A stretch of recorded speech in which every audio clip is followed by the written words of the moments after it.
Hey everybody, Jeff Schneider here. Quick story time. I was teaching a lesson last week and I was working with the student.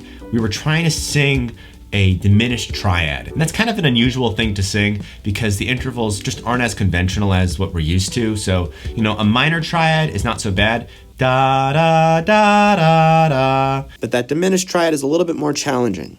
It's da, da, da, da, da. And as many of you know, I'm really into being able to sing and play everything. So it's not enough to just put your fingers down on the instrument and make the sound. You also have to be able to sing the notes in tune so that you can ensure that you're really hearing the material. So anyway, we were having some trouble getting that diminished triad in the voice. So it got me thinking about the first lesson I ever taught, which was on saxophone. I was probably 17 years old teaching this elementary school kid how to play the saxophone, and every time he played a note, he would squeak. There was no tone, just squeak. It was nails on a chalkboard for a full half hour.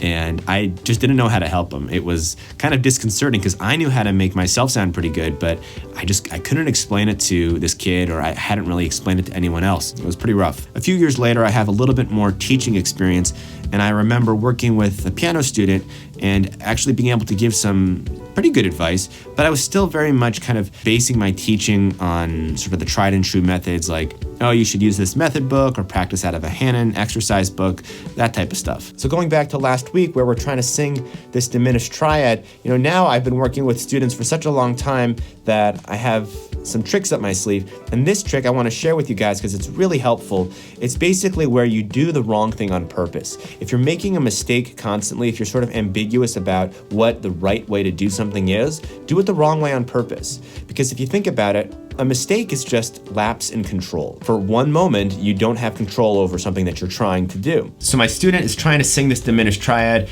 but it's just somewhere between a minor triad and a diminished triad. It's like,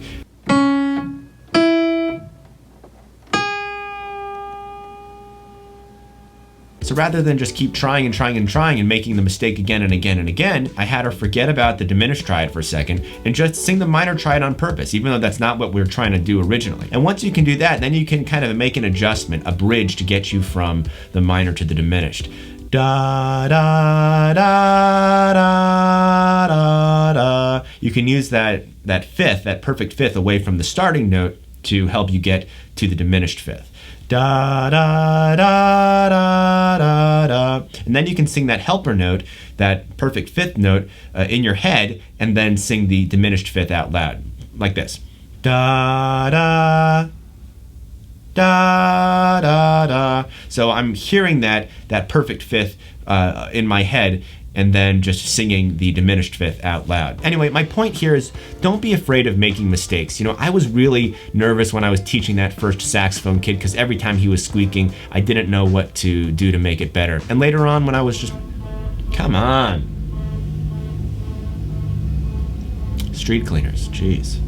And later on when I was making all those method book recommendations, I felt like that was cheating a little bit too because I wasn't bringing, new creative exercises to the table. But, now that I have some experience here, I just want to let you guys know that I found that doing those mistakes, making those mistakes on purpose can be really helpful, especially when you're having this ambiguous result. Like you're working on a rhythm and you can't get it quite right and you keep playing the wrong rhythm. Play that wrong rhythm on purpose. That'll help you gain some control of the situation. I know it sounds a little counterintuitive, but this really does work. So you do it wrong first, on purpose, get the control back, and then make the adjustment to play it the right way. I'm not saying this is going to work in every situation, but it works quite often in my own practice and when I'm working with others. So get creative with it. See what you can do by making mistakes on purpose, especially when you're in those ambiguous result situations where you're just kind of in the middle and you're not getting it, but it's almost there. Just do it the wrong way on purpose, and then make the adjustment you need to make to get it right. Let me know if you guys have any questions in the comments. Looking forward to hearing your thoughts and looking forward to seeing you in the next video. Until then, bye-bye.